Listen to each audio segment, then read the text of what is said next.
Bonjour, aujourd'hui, travailler sur un ordinateur reste un acte quotidien. Alors parfois, il arrive que l'on communique de façon privée via notre boîte email professionnelle, de bonne foi ou par facilité.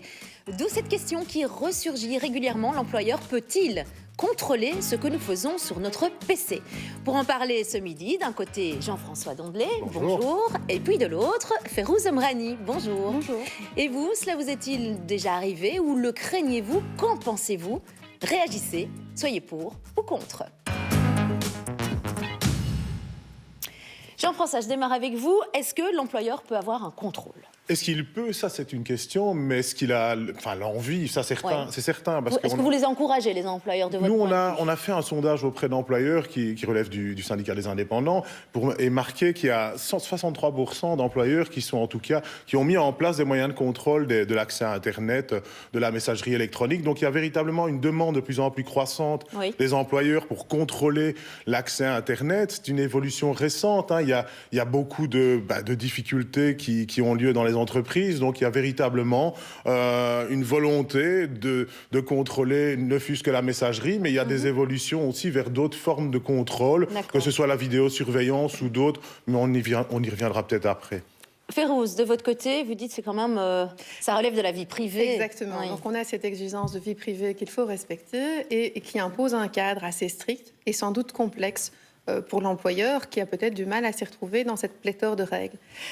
Parce qu'effectivement, on a la dimension vie privée, et ça, on l'a par la Constitution belge, l'article 22, mais peu importe, mais la Convention européenne des droits de l'homme, des instruments internationaux, mais aussi des instruments spécifiques.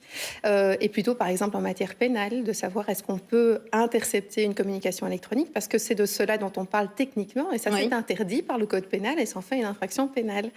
Et puis vous avez toute la dimension communication électronique. Et donc, moi, je peux très bien comprendre que c'est très difficile pour un employeur c'est très complexe de s'y retrouver. C'est ça la grande problématique, c'est que l'employeur est confronté à des règles et à un juste équilibre à faire entre certains respects de droits, et il est parfois perdu. Néanmoins, il est tenté de ce que vous me dites. Oui, il est tenté, il y a un engouement, il y a véritablement une volonté de contrôler, parce qu'il y a de plus en plus des situations de divulgation de documents secrets. Ah oui. Moi-même, connu, dans le cadre de ma carrière, j'ai été confronté au fait de travailler dans une grande société internationale, et à un moment donné, il y a eu la divulgation de documents dans le cadre du Luxembourg Leaks. On a divulgué des documents qui ont été revendus par un employé indélicat à un journaliste d'investigation. Je peux vous assurer que le climat à l'intérieur de la boîte, après, était plutôt délicat. Vrai climat de suspicion. Un vrai climat de suspicion sur tout le monde, et la fermeture complète du réseau, donc impossibilité d'accéder à des informations essentielles pour le travail. Donc, il y avait véritablement une procédure qui avait été mise en place, mais on s'est rendu compte après coup que c'était pas efficace et suffisant dans la pratique. Écoutez, si vous le voulez bien, on va faire tout de suite l'analyse de l'article qui parle. C'est un article qui est paru très très récemment dans Le Vif, on vous le soumet. Donc votre patron est autorisé à lire vos messages privés. C'est parti d'un cas bien précis en fait, en Roumanie. Je vous laisse peut-être nous expliquer un peu le cas, puisque c'est vous quand même l'avocate et la personne de droit et de loi. Ce sera plus simple Sans doute. Écoutez, en tout cas, je m'y étais préparée. Donc c'est un arrêt récent de la Cour européenne des droits de l'homme qui a été prononcé le 12 janvier 2016 et qui concerne effectivement un employé de nationalité roumaine. Il a été engagé de 2004 à 2007 et puis a été licencié suite à un manquement disciplinaire. Ce qui lui était reproché, c'était d'avoir consulté Internet à des fins privées pendant le temps du travail, et aussi d'avoir utilisé la messagerie de manière intensive pendant le temps du travail à des fins privées. Et il discutait de manière intensive avec sa sœur et son frère, et donnait des informations privées, même relatives à sa santé ou sa sexualité, qui sont ce qu'on appelle, nous, des données à caractère personnel sensibles, donc qui sont protégées un peu plus, parce qu'on considère que quand ça a trait à la reste vraiment, de l'intimité, quoi. Encore plus que les autres. Et il a épuisé les voies de recours en interne, et donc c'est sur cette base-là qu'il a été licencié par son employeur. Devant la Cour européenne des droits de l'homme, il y avait en fait deux questions. Une question qui était par rapport au droit de la défense, qui ne nous concerne pas aujourd'hui, une question par rapport à la vie privée. Et la première question, c'était de savoir, y a-t-il une ingérence ? est-ce qu'on a violé sa vie privée? Puisque, en l'espèce, effectivement, on avait pris connaissance de ces mails, en plus d'un courrier, ce qu'on appelle commercial, puisque c'était de la marque Yahoo. Et le problème, c'est que c'était utilisé abusivement, c'est ça?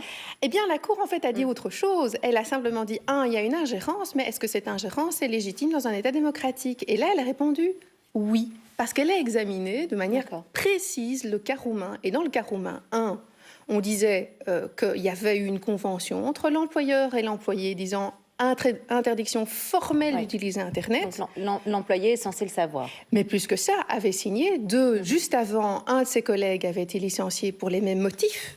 Je voudrais une réaction chez Jean-François, parce que voilà, vous nous avez expliqué le cas, en fait c'est un cas... Oui, mais peut-être que cet arrêt marque aussi une évolution nouvelle, c'est qu'on fait aussi de plus en plus la part belle à l'employeur et on estime que dans le cadre du travail, il y a de plus en plus des règles à respecter et qu'il faut véritablement s'orienter. Oui, pas d'accord du côté de Férouz. J'aimerais quand même réagir.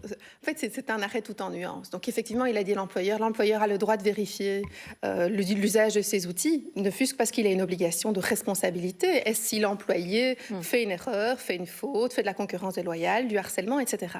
Mais il a surtout dit, tiens, en pratique, ici, on sait qu'on amène la vie privée, y compris sur le lieu du travail. C'est comme si on avait une petite bulle qu'on amenait avec soi. Ce qui marque en fait la différence avec les autres arrêts de la Cour européenne qui à chaque fois condamné, c'est que là l'employeur était tout à fait transparent. Il a dit voilà comment ça fonctionne chez moi. Et si vous voulez utiliser vos adresses à des fins privées, faites-le avec une autre adresse. Mais en tout cas pas sur le lieu de travail et pas avec l'adresse qu'on a créée à des fins professionnelles. Tout à fait, mais je pense... Mais je pense que de toute façon, il faut, mettre un équilibre en balance. Il y a certainement, et ce sera impossible dans toute entreprise d'empêcher les travailleurs... Difficile de scinder complètement sa vie privée de sa vie professionnelle aussi. Parce que quelque part, on est toujours en lien avec ses proches. C'est impossible, vu l'évolution des moyens de communication. On est confronté... Non, je suis d'accord. Je dirais même qu'on est en fait tout le temps en train de mêler les deux. Vous avez votre vie privée au travail parce que on vous appelle parce que votre enfant est malade à la crèche. Mais vous avez aussi l'inverse, vous êtes en vacances et votre BlackBerry sonne ou vous consultez vos mails. Justement, il faut être encore plus attentif à ce qu'il y a lieu de faire. Mais ce que ça pose aussi comme débat, parce que finalement, la Cour européenne a reconnu deux droits. Le droit de l'employeur de contrôler, de monitorer, parce que ça fait partie et du droit du travail. Ça crée un précédent, évidemment, du coup. Oui, mais enfin, c'est aussi